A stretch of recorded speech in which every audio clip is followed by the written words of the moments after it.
बहुत प्रहत में आपने सुना बड़ा स्वरूप स्वयं की जो 3 कन्याएं हुई, देहूदी, आकूती और पशुदी, इनका इतिहास, इनके वंश की कथा आपने सुनी और इस चर्चा को मैं भी सुन रहा था। ऐसा नहीं कि मैं केवल विश्राम कर रहा, मैं भी सुन रहा था। जब देहूदी और करदम जी का प्रसंग मैंने सुना, मैं बड़े ध्यान से सुना, मैंने सुना तो मन ने किया कि जरा आज की समाज की तुलना उस समय की समाज से कर लूं। आज समाज में बहुत कुछ बदल गया है। आपको भी बताया गया था कि करदम जी ने भी बेटी देखी, पत्नी देखी है, तब भी बात किया। तो आज भी बेटी देखी जाती, पहले भी देखी जाती। थोड़ी तुलना करिए, कथा तो फिर आगे बताऊंगा ही। तो मैंने कल भी इशारा किया था कि कथा का मतलब केवल सुदामा चरित्र कृष्ण जन्म नहीं है। मैं ये उद्देश्य लेकर के चलता हूं कि आपको जगाऊं, आपको दिखाऊं कि आपके पीछे क्या हो रहा था और आज आप क्या कर रहे हैं, उसका परिणाम क्या था और आज परिणाम क्या है। और कोशिश तो हमारी ये रहेगी कि हम इतना आपका खून गर्म कर दें कि आपको सोचने के लिए विवश होना पड़े कि हम कितने गलत रास्ते पर जा रहे हैं। पहले भी लड़की देखी जाती थी, आज भी लड़की देखी जाती है, लेकिन आज लोग देखते हैं सबसे पहले धन और इसके बाद लोग देखते तन। कितने लोग ऐसे यहाँ बैठे हैं जो अपने घर में लाने वाली बहू का मन देखते हैं। मन कोई नहीं देखता, पहले धन और बाद में तन। पहले अपने बहुत दूर मत जाइए, 50 साल पुरानी, ये तो 5000 वर्ष का इतिहास है, लेकिन आप 50 साल पहले ही जाइए, बहुत दूर नहीं, 50 साल पहले। हमसे भी कुछ, सभी तो नहीं, लेकिन 2-4 लोग तो ऐसे यहाँ बैठे हैं जिनकी उम्र हमसे ज्यादा है। उनसे मेरा प्रश्न है, आप अपने बच्चों को समझाइए, क्या पहले जब एक लड़की विवाह के योग्य होती थी तो कोई ना कोई तो मध्यस्थ बनता था। पिता ने किसी मध्यस्थ से पूछा, भैया बेटी विवाह के योग्य हो गई, मुझे लड़का बताइए।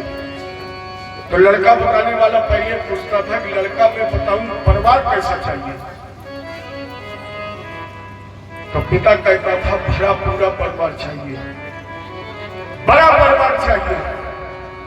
परिवर्तन कितना हो गया। आज लड़की वाला पूछता, लड़का बताओ, किसी ने पूछ दिया कैसा घर चाहिए, बोले जिसका बेटा अकेला हो। अब जरा सोचिए, जिसका पिता ये चाहता है कि मेरी लड़की ऐसे घर में जाए जिसमें लड़का अकेला हो, लड़की कितनी अच्छी होगी। अगर कहीं धोखे से 2 लड़के वाला मिल भी गया तो निश्चित है कि 1 लड़के वाला बना देंगे, क्योंकि पिता सोचे बैठे कि अकेला वाला लड़का चाहिए। कितनी परंपराएं बदल गई। हमारी माताएं बहनें भी ध्यान दें। पहले जब हमारे यहाँ भागवत होती, जब हमारे यहाँ पहले कथा होती थी, शादी विवाह कोई बड़ा फंक्शन कोई कार्यक्रम होता था, तो घर की माताओं को छोड़िए, अगर हमारे रिश्तेदार की भी महिलाएं आती थी, पड़ोस की माताएं आती थी, तो कहती थी दादा चिंता मत करना, भोजन की व्यवस्था हम संभाल लेंगे। घर की महिलाएं भोजन बनाती थी। नाचते तो लोग तब भी थे, नाचते तो लोग तब भी थे। अंतर क्या था, घर की महिलाएं भोजन बनाती थी और किराए वाली सड़क पर नचाई जाती थी। पहले सड़क पर किराए की नचाई जाती थी, घर की बेटियां बहुएं सासें भोजन बनाती थी। आज किराए वाली भोजन बनाती और घर की इज्जत सड़कों पर लुटाई जाती है। इतना अंतर हो गया। ये मैं तुम्हारा खून खौलाना चाहता हूं, आप समझने की कोशिश करिए। लोग कहते हैं, एक ठाकुर साहब की कथा है, बहुत दूर की नहीं है, इसलिए मैं नाम नहीं बताऊंगा, गांव नहीं बताऊंगा, आपके ही क्षेत्र की बात में कथा करने आया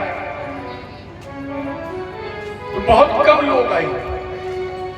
मैं जब सुबह खेतों की तरफ निकला तो मैंने पूछा, भाई गांव इतना बड़ा है, आप लोग कथा सुनने क्यों नहीं आए? तो उन्होंने कहा, पंडित ये बताइए, जिनके दरवाजे कथा हो रही है उनकी बहुएं निकली हैं, जो कथा का आयोजन करा रहा है उसकी बहू कथा सुनने आई, और जब वो नहीं आई तो मैं क्यों आऊं? तो बात तो न्याय संगत थी। तो मैंने दूसरे दिन नंबरदार से पूछा, भाई आपके घर की बहुएं क्यों नहीं आई कथा सुनने, आप आयोजन करा रहे हैं? बोले गुरु जी हमारे घर की परंपरा है कि बहुएं देरी के बाद नहीं निकलती है। मेरे घर की परंपरा है कि मेरे घर की बहुएं बाहर नहीं निकलती है। हमने कहा शाबाश नंबरदार, ये परंपरा होनी ही चाहिए, अच्छी बात है। लेकिन वो जो कथा हो रही थी वो उनके लड़के के फलदान में हो रही थी। अब निमंत्रण हमें भी मिला बारात में आने का, अब ना होते तो भले ना मिलता। गुरु जी कथा कर रहे थे तो हमें भी निमंत्रण कार्ड मिल गया। अच्छा ये रहा कि हम निकासी के समय पहुंच गए, और जब निकासी के समय पहुंचे तो बैंड बज रहा था। बहुओं की बात छोड़िए, विवाह योग्य लड़कियां भी सड़कों पर नाच रही थी, मोटरसाइकिल लोग खड़ी करके तमाशा देख रहे थे। मुझसे बर्दाश्त नहीं हुआ, हमने कहा तुम्हारा निमंत्रण भले कैंसिल हो जाए। हमने तुरंत बुलाया, हमने कहा नंबरदार इधर आइए। दौड़ करके आए, बोले गुरु जी बताओ। हमने कहा देरी के बाद कथा के लिए नहीं निकलती है और सड़क पर नाचने के लिए निकलती है। सड़क पर नाच रही है इसलिए निकल रही है, यही हमारे देश की परंपरा है। कथा हम रोज सुनते हैं, ना मिले तो मोबाइल पर सुनते, टीवी पर कहीं ना कहीं सुनते हैं, लेकिन कथा को जीवन में उतारते कितना है। पहले अपने यहाँ परंपरा थी कि जब घर का कोई व्यक्ति भोजन करने बैठता था और बिल्कुल भोजन कर लेता था तो खिलाने वाला क्या कहता था, एक रोटी और ले लो। ये परंपरा थी ना। अच्छा एक नहीं आधी ले लो, अच्छा आधी नहीं तो एक और तो ले लो। लेकिन आज की परंपरा में खाना परोसने वाला पूछता है, भाई साहब और यहाँ की बात नहीं, मैं लखनऊ जब पहली बार कथा कहने गया, लखनऊ जैसे महानगर में, तो वो बिटिया थाली वाली लेके आई भोजन की, तो चप्पलें पहनी थी। अब हम तो अब शहर में रहते, पहले तो हम भी देहात में रहते, हमने तो कभी चप्पल किचन में देखी नहीं थी। अब वो भोजन लेकर के आई, मेरी पैर पड़ी, पैर पर निगाह पहुंची। अरे बेटा थाली रख तो चप्पल पहन लो, तुम्हें सब नहीं लगती। भोजन करा दिया। अरे बोले गुरु जी नाराज क्यों हो रहे हो? हमने कहा क्यों? बोले किचन वाली चप्पल है। और जैसे उसने कहा किचन वाली चप्पल, तो हम तो खड़े हो गए और हमने कहा पहले मैं किचन दिखाऊं। तो बोला गुरु जी किचन देखकर क्या करोगे? हमने कहा ये देखेंगे कि तुम्हारे किचन में क्या कांटे लगे हैं। अच्छा चप्पल जूता कहाँ पहने जाते हैं? तो क्या और लगा है टाइल्स मार्बल, लोग चप्पल पहने घूम रहे। घर को बेचारी उतार के आई, लेकिन फिर दोबारा बड़ी विचित्र घटना घटी। वो प्लेट में रोटी लेकर के आई। अब बोले गुरु जी और? अब हमने सोचा कि शर्मा गए तो 8 दिन में तुम मरे। अरे हमने कहा मिट्टी यही रख दो प्लेट, हमें जितनी खानी होगी खा लेंगे, बचे तो ले जाओ, कम पड़े तो और ले आओ। और क्या अपने यहाँ की परंपरा है? अपने यहाँ तो कहा जाता है एक ले लो, आधी ले लो, चौथाई ले लो। ये अपने यहाँ की परंपरा है, कितनी बदल। आप किसी के दरवाजे जाएं, सबसे पहले लोग पूछते हैं गुरु जी ठंडा चाहिए कि गरम? ठंडा लाऊं कि गरम? हमने कहा पहले ठंडा लाओ बाद में गरम लाओ, पहले ठंडा पी लेंगे बाद में गरम पी लेंगे, क्या दिक्कत? कितनी परंपराएं बदल गई। इसको आप संभालिए, और नहीं संभालोगे तो इन कथाओं का कोई मतलब नहीं है। फिर तो ये सर के ऊपर से निकलती रहेंगी। इनको निकलने मत दीजिए, कुछ संभालिए। कहता जी ने जिस समय कन्या देखी तो देहूती जी को आसन दिया है, लेकिन देहूती जी ने आसन ग्रहण नहीं किया। क्यों?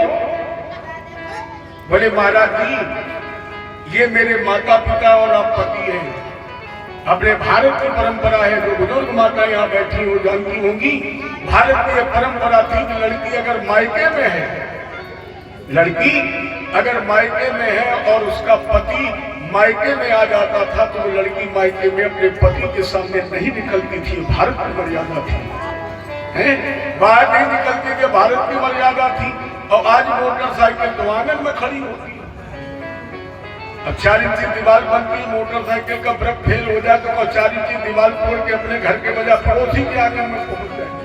हमें तो ये लगता है, आप लोग अन्यथा मत लेना, मुझे ऐसा लगता है कि पत्नी का प्यार अब केवल मोटरसाइकिल पर दिखता है,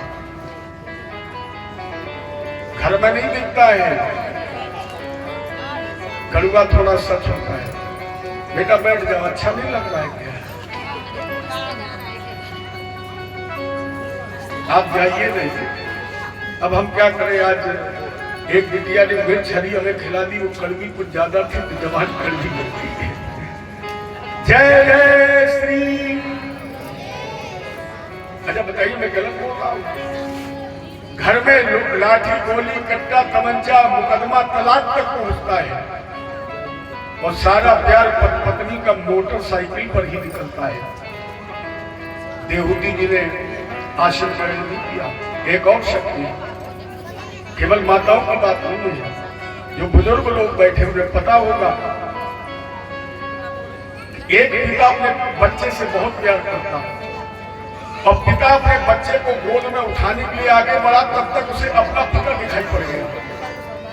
और पिता जो अपने बच्चे को गोद लेने जा रहा था, उसे जब अपना पिता दिखाई पड़ गया तो फिर वो बुजुर्ग अपने बच्चे को गोद नहीं लेता था। ये भारत की मर्यादा थी और आज बाबा दरवाजे पर तरसता है कि कब नाती 2 मिनट को आ जाए, खिला ले, क्योंकि पत्नी ने कह दिया हम खड़े खड़े बनाए और तुम खड़े खड़े खिलाओ और फिर बाद में खड़े खड़े खाओ। पहले के समय में बच्चा माँ को पहले पहचानता था, आज के समय में बच्चा माँ को बाद में बाप को पहले पहचानता है।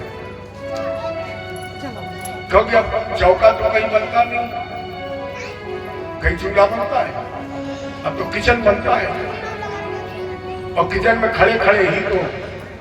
अच्छा सही बताना, खड़े खड़े कौन खाता पीता था? आदमी की जानवर है, जानवर ही खाता।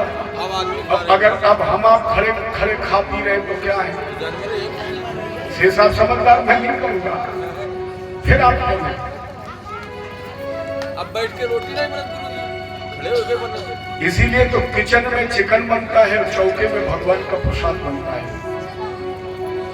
कल मेरी रात में चर्चा हो रही थी कि अपने हर धार्मिक अनुष्ठान में कहीं ना कहीं वैज्ञानिकता छुपी हुई है। पाटे पर बैठ करके भोजन करना केवल पवित्रता नहीं है, चौके में पड़ुआ मिट्टी से पोतना कोई पवित्रता नहीं है। इसमें सब वैज्ञानिकता छुपी हुई है।